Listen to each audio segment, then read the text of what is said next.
The story of global debt is not what we've been told.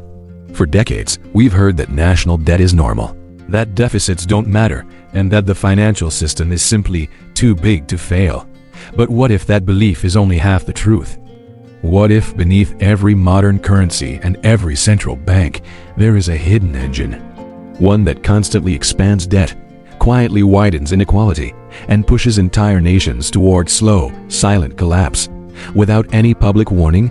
Tonight, we're pulling back the curtain on that engine, where it came from, how it grew, why it never stops, and what happens when the world's most indebted countries can no longer keep feeding it. Because the real mystery isn't why every country is drowning in debt. The real mystery is what keeps the engine running, even when the world knows it's unsustainable. There was a time when money had limits. In the early 1900s, under the gold standard, every currency had a physical anchor. Governments couldn't just create money freely. If they overspent, their gold reserves dropped, their currency weakened, and the system forced discipline. But discipline breaks the moment war arrives. When World War I erupted in 1914, nations needed money at a speed gold simply couldn't match. They suspended the gold standard, printed money they didn't truly have, and watched inflation explode. This was the first moment the hidden engine began to turn, the discovery that if you control money creation, you control everything. After World War II, the world was broken financially. So, in 1944, global leaders met at Bretton Woods and built a new system. The US dollar became the world's reserve currency, backed by gold at a fixed price. It looked stable, but it wasn't. Countries needed dollars to rebuild, and the US printed more than its gold supply could support. Debt expanded. Trust faded. The engine sped up. By the late 1960s, other nations no longer believed the US had enough gold to cover the dollars in circulation, and they were right to doubt it. Then came August 15, 1971, the day money stopped being anchored to reality. President Nixon announced that the dollar would no longer be exchangeable for gold. From that moment forward, money wasn't something governments had. It became something they declared into existence. This was the birth of fiat money, and it unleashed the most powerful debt engine in history. Through the 1970s and 80s, banks discovered something even more profitable. With new rules and modern electronic banking, they could create money simply by issuing loans. When you borrow money, the bank doesn't hand you someone else as savings. It creates new digital money that didn't exist before. Debt became the world's most successful product. Governments joined in. With no gold limit, politicians could promise anything: social programs, tax cuts, wars, reforms, and simply borrow to pay for it. Deficits became permanent. Debt to GDP ratios shot upward.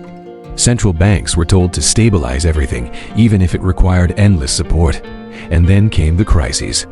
The dot-com crash in 2000, the housing collapse in 2008, the pandemic in 2020. Every shock revealed the same pattern.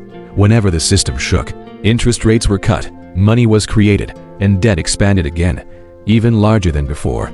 The system cannot slow down, it only grows. Today, global debt has crossed $300 trillion, growing faster than the global economy itself. Many countries now borrow more money just to pay interest on previous borrowing. Central banks are trapped. Raising interest rates can trigger defaults, but lowering them can ignite inflation. And as debt rises, asset prices rise with it, pulling wealth upward and leaving ordinary people feeling like they're rerunning on a treadmill that never stops. There are three simple takeaways from this entire story. First, modern money is built on debt. Every currency in circulation began its life as a loan. Second, the debt engine wasn't planned as a conspiracy. It is a flawed system that evolved through wars, political pressure, and financial innovation. Third, no single nation can escape it alone. The engine is global, interconnected, and deeply woven into trade, banking, and government budgets. History shows that debt-based systems rarely end quietly. Sometimes they reset through inflation, sometimes through restructuring, sometimes through new currencies, but they always reset. We don't know the shape of the next reset. We don't know the exact moment it begins. But we do know this: a system that requires endless acceleration cannot run forever. Pressure always demands release. If you want more deep, clear breakdowns of financial history, global debt, and the hidden mechanics shaping our world, make sure to like this video, subscribe to the channel, and turn on notifications. It helps this content reach more people, and it keeps us bringing you the stories most people never hear. This video is for educational and informational purposes only. It is not financial advice, and viewers should always do their own research or consult a qualified professional before making financial decisions.